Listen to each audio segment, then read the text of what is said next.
Thank you. So the impact on the bottom line is zero. I'll just take these questions first, Councillor Curtin. Well, could we carry it over to 2018, Mr Chair? I can answer that, no.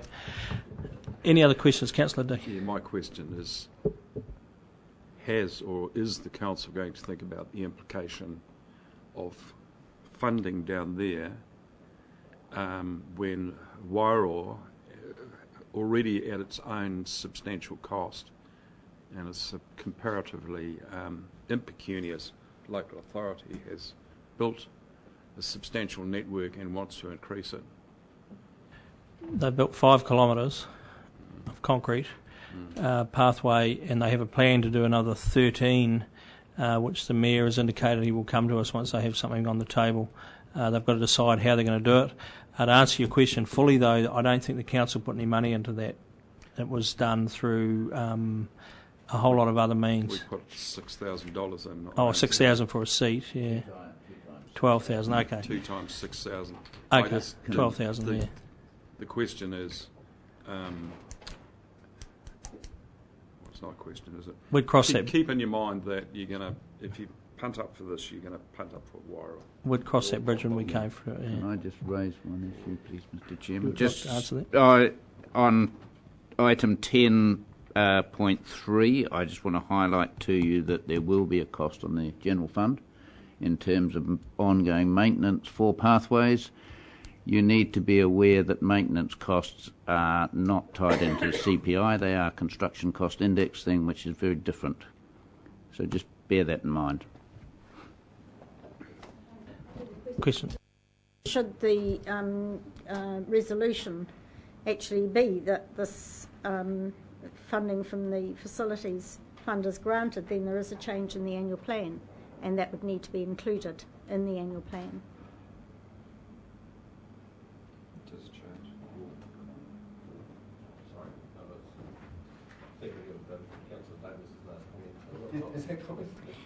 Repeat that, please, sorry. Should the resolution be to fund $100,000 towards the development of this pathway, then there is a change in the plan. It needs to come off. It needs to be entered as one of the projects approved under that fund. It needs to be shown in the plan. It's so up to It's up to 100,000. It is a change in the plan, Mr Chairman. Yeah, Mr Chairman, it will come from the 900,000.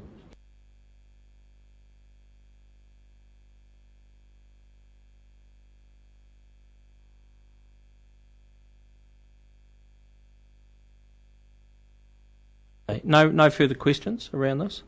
Councillor Gilbertson, which is on the board up there. And we amend the annual plan accordingly. Covers your point. Okay. Seconder for that, Councillor Rose, you wish to speak. This is in straitened times that we have to do a few things, and this is a pretty good economic return. It's a long-term project, and it just adds to the allure of Hawke's Bay as the cycling capital of the world. So I think it's a good idea.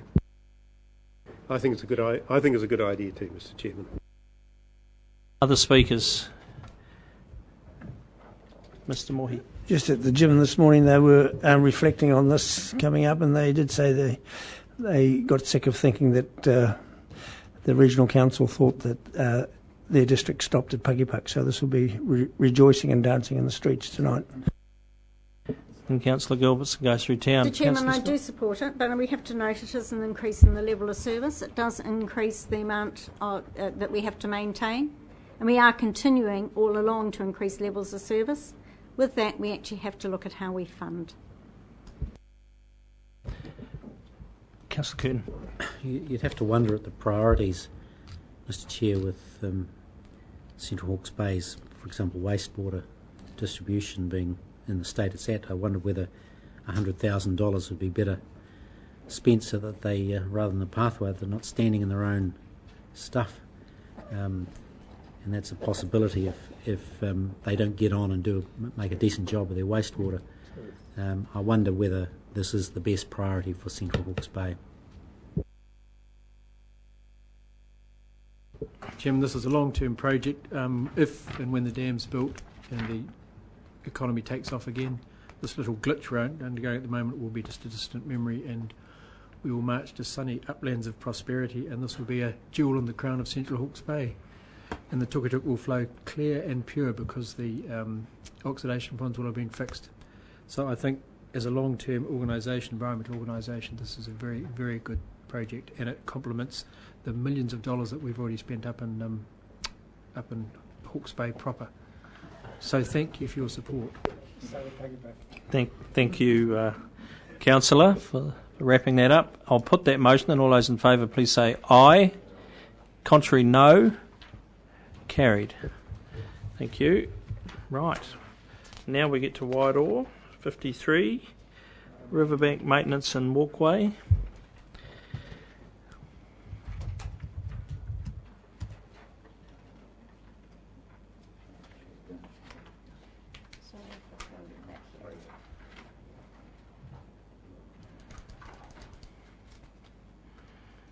The comments and proposals.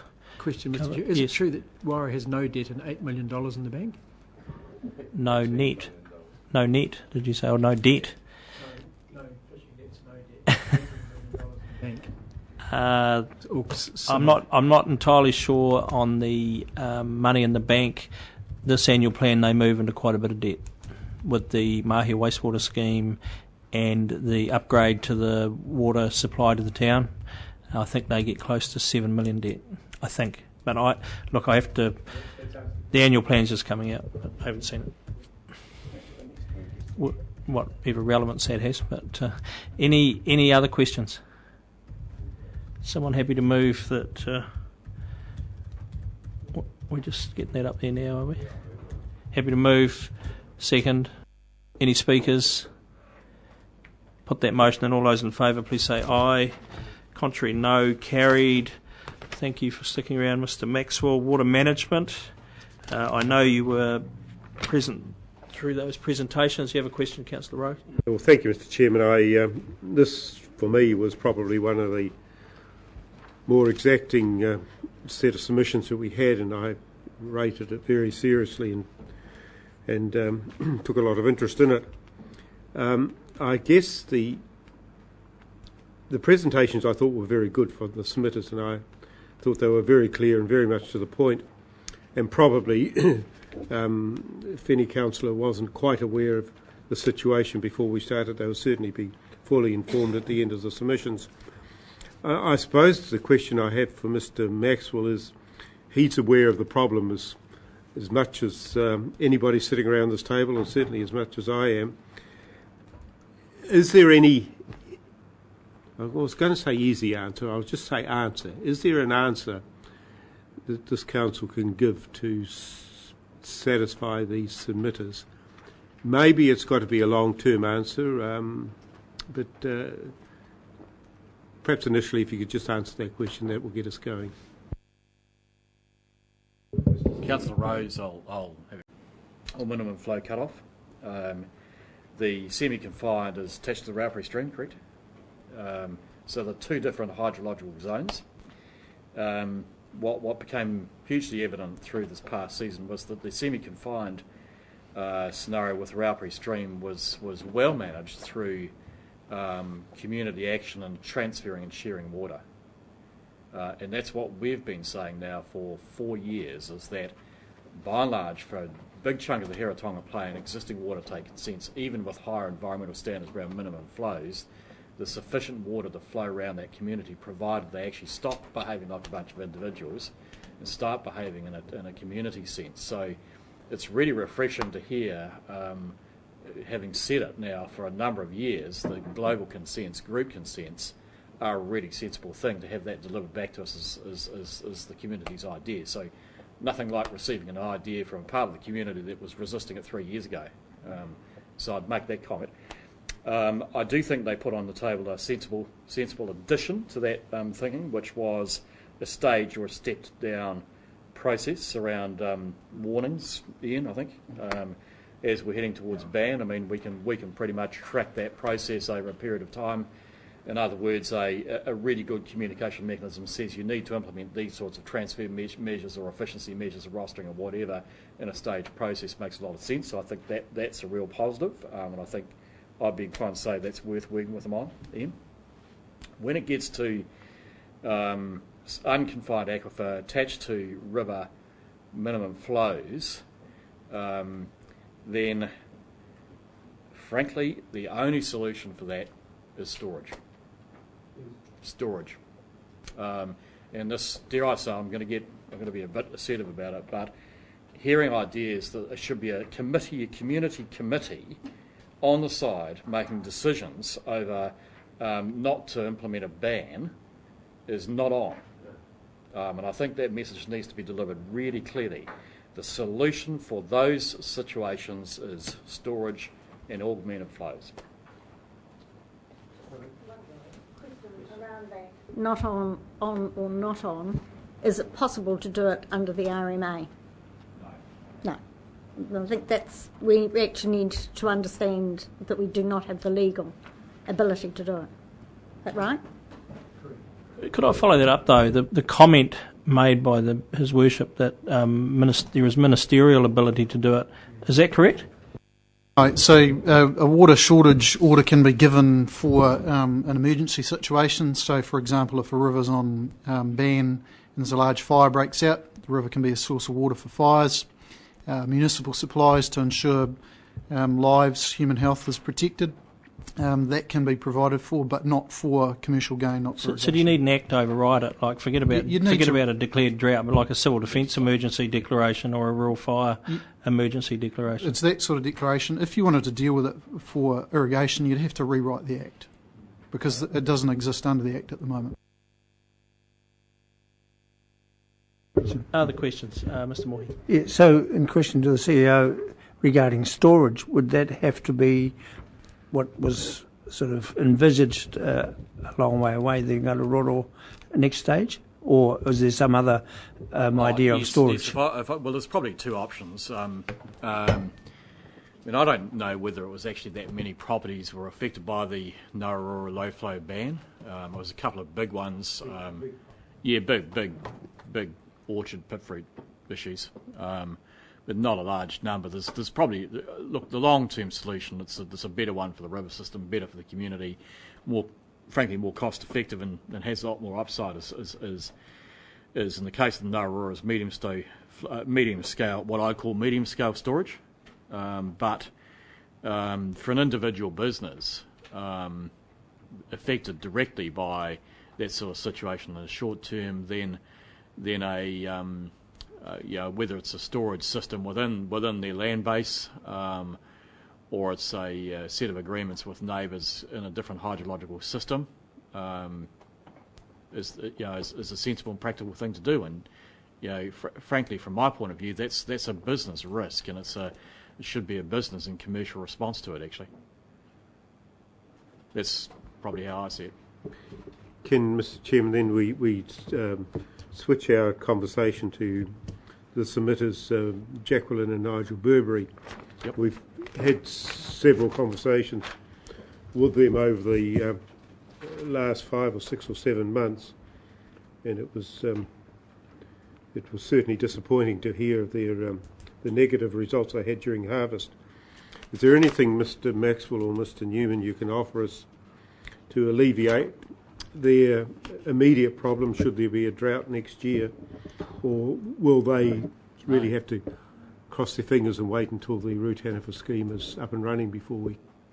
Well, short of the sort of solutions I was suggesting, which is on-farm small-scale storage, which is a business decision. If we get a season like last year, we're back in a ban, whether we like it or not, and a ban's a ban. It's a risk. It's a business risk. It happens to relate to the locality. And look, it's fair to say the current minimum flow level for the Tuki at 3.5 cumex, that was the first time it's been on ban for 25 years, isn't it? I think at that time, when right slap being in the middle of the finishing season, so it's an unusual event at that flow level. It's not an unusual event in terms of the revision of the flows. Yep. And the context is that it's a 1 in 35 year to 1 in 50 year return event. So we couldn't practically provide a water management and allocation scenario to manage for that sort of event. There's just not enough water in the system to do it. That'll be my last question. So can you can you say with certainty, should the root Hannaford scheme be implemented, that the Burberrys and their immediate neighbours' problems will be alleviated? Can we say that with certainty and communicate that to them? Well, I think there's a discussion to be had outside of the council process and inside HBRC, which is a commercial discussion, and that's that would involve Duncan McLeod having a discussion with those irrigators in that zone. It is feasible to move water through the river. There's probably two solutions to it. We either move water specially through for them, but there is a cost to that because you've got to move the water a long way. But if you looked at their volume of use when they need it and how often they need it, it's probably not that big a deal because they're probably not needing a hell of a lot of water for very long, if I can express it that way. So there's a commercial solution to it that could use that. The other sort of slightly lateral potential solution that we could probably do a bit further work on is we have built into the storage scheme 4 major flushing flows of about 1 million cubics each, from memory, through 4 periods in the summer. Those flushing flows will get right down the river, and some of that water could be re-siphoned and stored. So there's a solution. Mr. Chairman, just the press made a lot of this submission there. I think all the major media outlets picked up and ran with the Burberry submission, plus some of the throwaway papers. Now, I really think this answer should be the answer that you've given to me or given to us today should really be put out in some sort of a press release so that the public who followed that the media comment on the submission are made aware of the answers that are given here today. I think that's important that they can see our response.